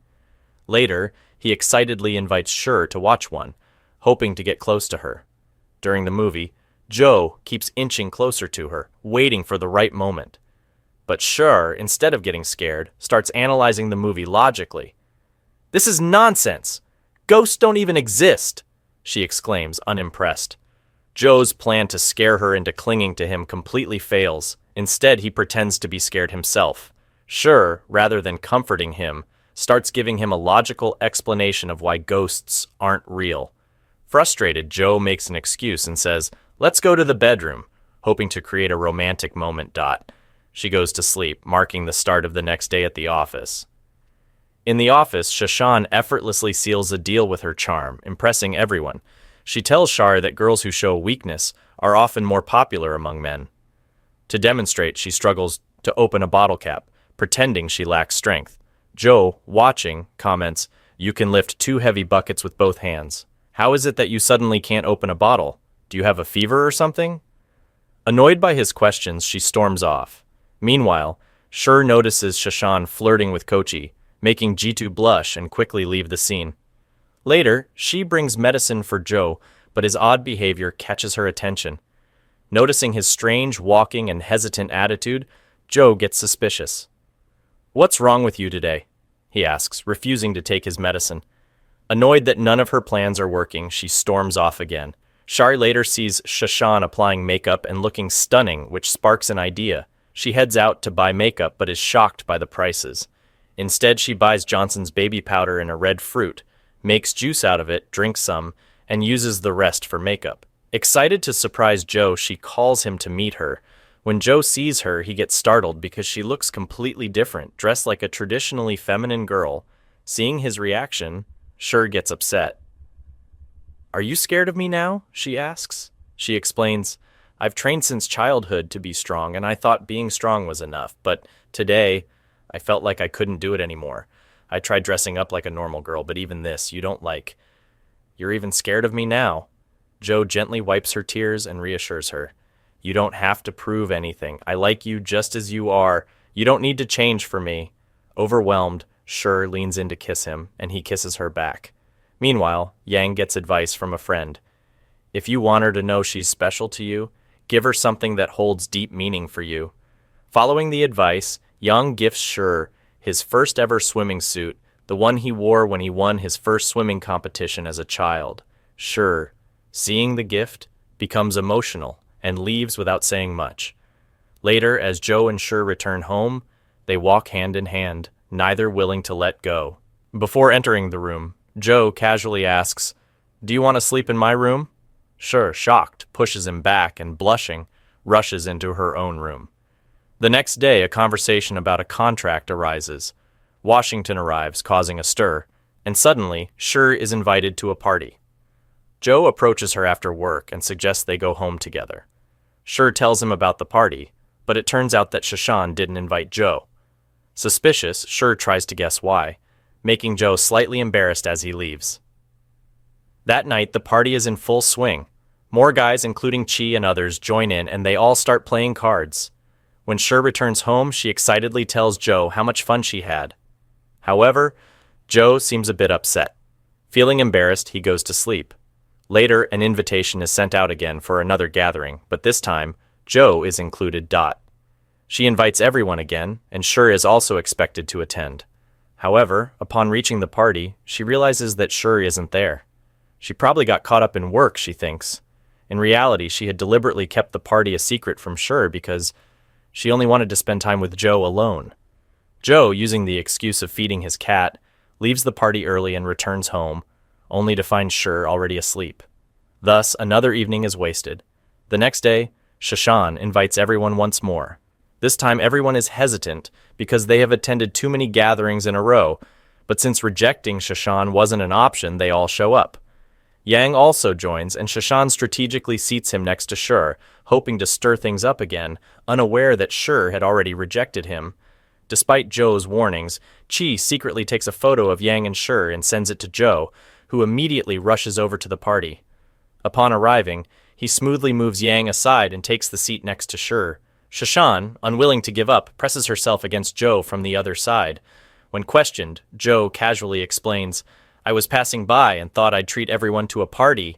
With that, Shashan's plan is foiled again. The next day, she attempts another gathering, but this time everyone is too exhausted from partying and finds excuses to avoid it. This turns out to be a blessing for Shur, as she finally gets quality time with Joe. Meanwhile, the company arranges a championship event organized by an alumnus from Joe's university. Joe, taking it as a matter of pride, accepts the challenge and encourages his employees to participate. "If we win," he announces, "I'll double everyone's bonus this month." He appoints Shur as the team captain. Training begins immediately, with Iran and John joining in. Sakshia threatens Iran. "If you run too slow on the competition day, I'll kill you." With full enthusiasm, everyone starts their practice. Meanwhile, Shashan meets with Ingqing as they are working on a major project together. However, Ingqing has ulterior motives. "You'll never have Joe," he tells her, "because he likes Shar. Mark my words. He will leave you again just like he did 3 years ago. So why don't we team up and teach him a lesson?" Furious, Shashan throws water on him, and Ingqing storms out. Joe later talks to her about the project. She reassures him, this project won't harm the company.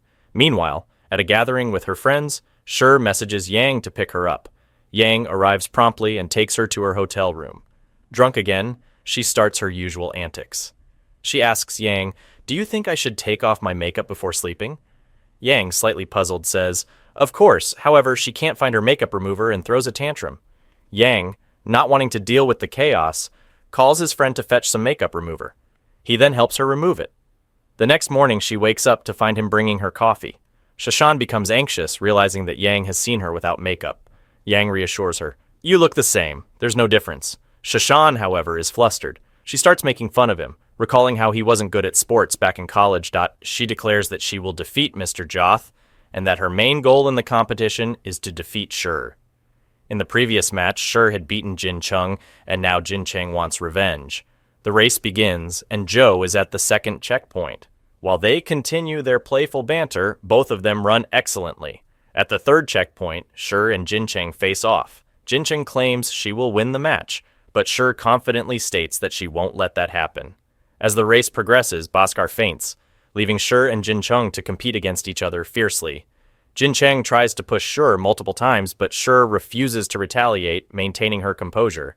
At the final checkpoint, Shi passes the baton, and the last leg of the race begins. Joe, who hadn't been running at full speed before, suddenly starts sprinting with all his strength, determined to secure victory for his team and prove himself. He is the first to touch the finish line, leading the Farron group to victory. In the midst of the celebration, Joe publicly announces in front of everyone that he is dating Shi and that she is his girlfriend. Iran is disheartened, as he also has feelings for Shi. However, no one else is surprised. Most of the staff, including Joe's secretary and Yang, already had suspicions and had nearly confirmed the relationship. Later, Joe takes Shi out for a celebratory treat. Meanwhile, Iran is dealing with a broken heart and feeling devastated, ends up in the hospital after drinking excessively. Finally, Shi fully accepts her love for Joe, indirectly confessing her feelings to him. Hearing this, Joe is overjoyed. Later that night, after drinking too much, Joe becomes too intoxicated, and Shi has to carry him home. She takes him to the shower to sober him up, where a romantic atmosphere builds between them.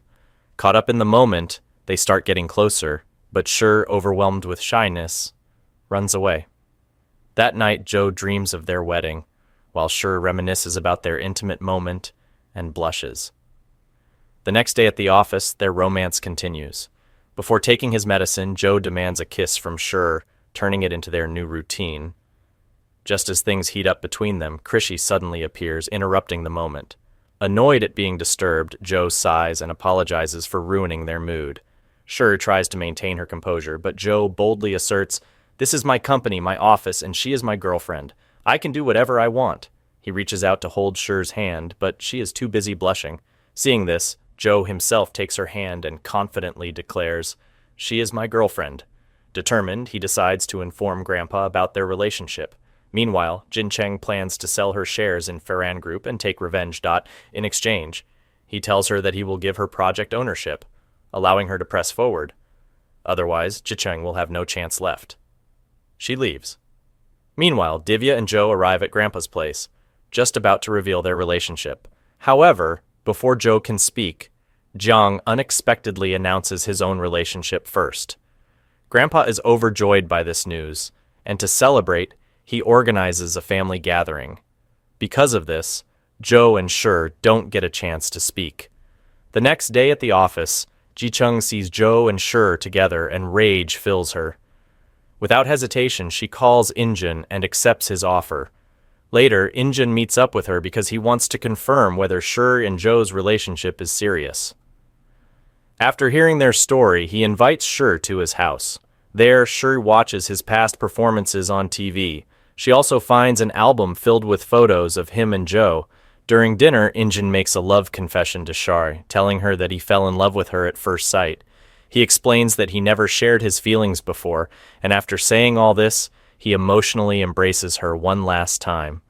After Shi leaves, an evil smirk appears on his face, hinting at a hidden agenda. Meanwhile, Iran is deeply saddened and reflects on everything that happened. We also see that Injun has targeted Shi for a reason yet to be revealed. When Shuri arrives home, she finds Sha and Yang visiting. Both couples spend a wonderful time together, and later, the two brothers perform a dance for their girlfriends. Joe seems genuinely happy, which makes Iran emotional. Iran promises to always support Joe, as he has been through a lot and finally found his happiness. Later, the guests leave, and Joe resumes his usual affectionate teasing. Shur, blushing, runs away once again. However, she keeps thinking about Iran's words, feeling troubled. The next day, her thoughts continue to haunt her, making her uneasy. That evening, they prepare dinner together for Grandpa's arrival. Joe, on the other hand, brings a camera with him, but what he intends to do with it remains a mystery. After dinner, they spend time together before Joe heads back home. The next day at the office, Shur overhears a conversation between Joe's secretary and Yang. They talk about how, back in college, two best friends fell in love with the same person. Their friendship shattered because of love, leading to a dangerous conflict between them. However, when Selena refused to choose either of them, the two friends eventually reconciled. Hearing this, Shur starts worrying that a similar conflict might arise between Joe and Iran because of her. Shortly after, Iran calls her, asking to meet. Meanwhile, Joe, suspicious, secretly follows her. Once again, Iran puts on his emotional act, pretending to be extremely hurt by seeing Shur and Joe together. He claims that he is so devastated that he has to harm himself just to get Shur's attention. Deliberately, he reveals his injured hand, making Shur extremely worried. He then makes her promise not to tell Joe about his injury. Iran then coldly tells her to leave. As Shur walks away, an evil smirk appears on Iran's face. After all this, Shur finally decides that for the sake of both brothers, leaving Joe's life would be the best choice. She writes farewell notes and sticks them on everything in the house, then puts Joe's phone on silent mode. After giving him one last goodbye from afar, she gathers her belongings and steps out. Seeing her leave, Iran is overjoyed. It is then revealed that he has been overly possessive of his brother all along, never allowing anyone to get too close to him. That's why he even faked cutting his own hand. Meanwhile, Shur goes to the office one last time, bidding farewell to everyone and giving them advice for their problems. She tries to maintain her composure, but her sadness is evident. Shasha, noticing something is off, calls Joe, asking if he and Shur had an argument. However, Joe's phone is on silent and he is still asleep. This makes her even more suspicious. Just then, someone informs Joe that Shur had met Iran yesterday and had been upset ever since. Realizing something is wrong, Joe and his team rush to find her, but by the time they arrive, she has already left. Joe hurries home, hoping to find her, but she is nowhere to be seen. Instead, he finds her farewell notes scattered around, which confirms his worst fears. Desperate, he calls her, but she doesn't answer. Panicking, he alerts everyone, and soon the entire office is searching for Shur. Eventually, they find her, and everyone joins forces to stop her from leaving. When Joe arrives, the moment their eyes meet, they both instinctively run towards each other, unable to deny their love. Joe brings Shur back to the office, demanding to know the truth. Shuri finally reveals everything, how Iran had faked his injuries and manipulated the situation to keep them apart. She tells Joe that he never truly understood his brother, explaining how Iran had intercepted countless love letters from girls, burning them all.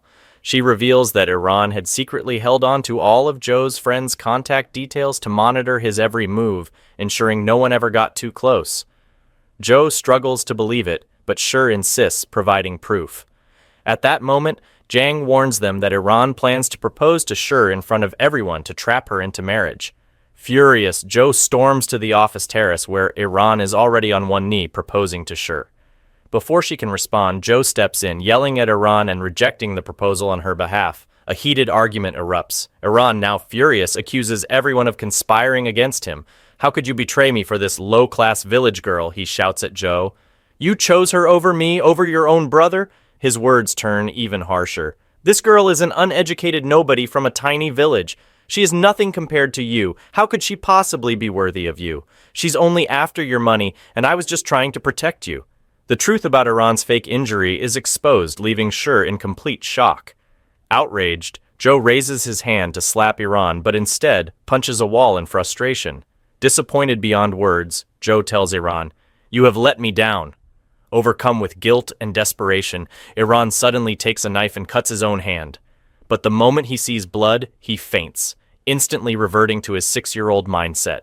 At that moment, everyone realizes the shocking truth. Iran's deep psychological trauma has kept him mentally trapped in childhood. However, even in his childlike state, he recognizes only Shah and no one else. But Iran, still in denial, screams at Shah, "How could he forget me? I am his brother!" As his frustration boils over, he flees the scene. He returns home feeling deeply saddened, reminiscing about his childhood. He recalls how Joe always commented that the two of them loved each other and how he should understand and let them be happy. While he outwardly accepts this, his mind is scheming something else. The next morning, Joe regains consciousness and immediately seeks out Shah to apologize for everything that happened. Shah too realizes what's been going on. Meanwhile, the company is dealing with a major financial scandal involving stock manipulation. Joe starts visiting key figures, Jim, John, and his uncle and aunt, inviting them to attend the next shareholder meeting, promising a major surprise. Joe repeatedly tries to call Iran, but Iran ignores his calls. Iran is still furious at Joe for not telling him about his illness while confiding in Shah. Joe tries to reason with him, but Iran refuses to listen. "You always treated me like a weak little kid," Iran snaps. "You made every decision for me. You once said I was the closest person to you, yet you never trusted me with your biggest struggles." Joe responds, "I worked tirelessly for years to give you a good life, to make sure you never faced any problems." But Iran counters, "Did you ever ask me what I wanted? I wanted to work alongside you. I studied so hard just so I could be as qualified as you and stand by your side. I wanted us to solve every problem together, but instead you kept me behind you, never giving me a chance." Realizing his mistake, Joe apologizes, acknowledging that he failed to see that his younger brother had grown capable. Iran, still upset, says he needs time alone and leaves. After he's gone, Joe looks at a photo of Shah and quietly whispers an apology. He then sends an email to someone. The next day, Joe arrives at the office only to find chaos. The news of his condition has been leaked to the media. Dozens of articles have already been published about it, and a shareholder meeting has been scheduled without his approval. Shah accompanies Joe to the meeting, where all the shareholders, including influential figures like Chan, have already gathered. The room is filled with tension. The shareholders demand that Joe step down from his position as president. They don't even give him a chance to explain, as their decision seems final. Just then, Ron enters, taking advantage of the situation to insult Shah once again. "She doesn't belong here. She's not qualified to sit in this meeting." Ron scoffs. Joe tries to defend her, but in the heat of the moment, he accidentally sees blood triggering his condition. He collapses, unconscious. The meeting is thrown into chaos. His other personality, created as a defense mechanism against loneliness, finally disappears. When Joe regains consciousness, he learns from Jizo that Iran, along with some shareholders, has orchestrated a plan to vote him out and remove him as a director. Iran even leaked a video showing Joe's personality disorder to the media. He had secretly installed cameras in Joe's house, capturing footage that exposed his condition. Joe is left speechless, recalling memories of his younger brother. He remembers how Iran always saw him coming home exhausted from work and vowed to study hard to support him. Despite this, Iran is still furious about Shah, which leads him to speak ill of her once again. This time, their grandfather intervenes, slapping Iran and demanding that he reflect on his actions. Meanwhile, Joe isolates himself in his room for hours before finally emerging. He joins Shah in preparing a meal for the family. As they all sit down to eat, Joe drinks excessively, lost in thoughts of his brother's betrayal. Shah later returns and reassures everyone that they will help Joe recover. The next day, Chai and Zhang arrive with bizarre remedies to cure Joe. They try everything from showing him a red cloth to presenting him with animal blood, but nothing seems to work. They promise to return with a new plan the following day. Shah, however, promises to fight alongside Joe no matter what happens. Meanwhile, Iran visits Qi Qing, asking her to vote in his favor at the upcoming board meeting. She agrees, but sets a condition: Joe must marry her and transfer all his shares to her. Joe refuses. Later, Joe catches Iran stealing important files related to fraud transactions. Iran manages to retrieve them from a locked cabinet successfully. On the eve of the board meeting, Shur encourages Joe, knowing that his final showdown with Iran is approaching. The next day, at the shareholder meeting, most of the board sides with Iran. However, Joe receives unexpected support from his uncle and aunt, whom he had spoken to earlier. They had realized that standing with Joe was in their best interest. Additionally, Young, who had convinced his parents to see the bigger picture, reminded them that as a family, it was their responsibility to correct Iran's mistakes. Returning to the present, Joe stands firm in the meeting. He openly reveals how witnessing his parents' accident traumatized him so deeply that it led to the creation of his alternate personality dot and officially register their marriage. However, just as they were about to exchange the marriage certificate, Shur suddenly hesitates. She recalls all the events that led up to this moment, realizing how much has changed in her life. Seeing her hesitation, Joe grows anxious. He gently takes her hand and asks, "Are you having second thoughts?" Shur takes a deep breath, looks into his eyes, and says, "No. I just want to make sure that we're both ready for this step." Joe smiles and reassures her, "I've never been more sure about anything in my life." With that, the marriage certificates are exchanged, and the two officially become husband and wife. The news spreads quickly, and their friends and colleagues celebrate the union. Joe and Shur's wedding is planned as a grand affair, attended by family F. The news spreads quickly, and their friends and colleagues celebrate the union. Joe and Shur's wedding is planned as a grand affair, attended by family, friends, and business associates. Meanwhile, Iran follows through on his promise to change. He moves away for self-reflection, focusing on becoming a better person. He sends Joe a message letting him know that one day he hopes to return as someone his brother can truly be proud of. As the festivities continue, the scene shifts to Joe's office, where a framed picture of his parents sits on his desk. It is clear that he has finally found peace, not only with his past, but with his future. The story ends with Joe and Shur embarking on their honeymoon, hand in hand, ready to start their new life together, to do so. But when they arrive, they realize that the certificate has already been torn apart. He gets scolded for it, but he calmly says, "If it bothers you so much, you can tear ours too."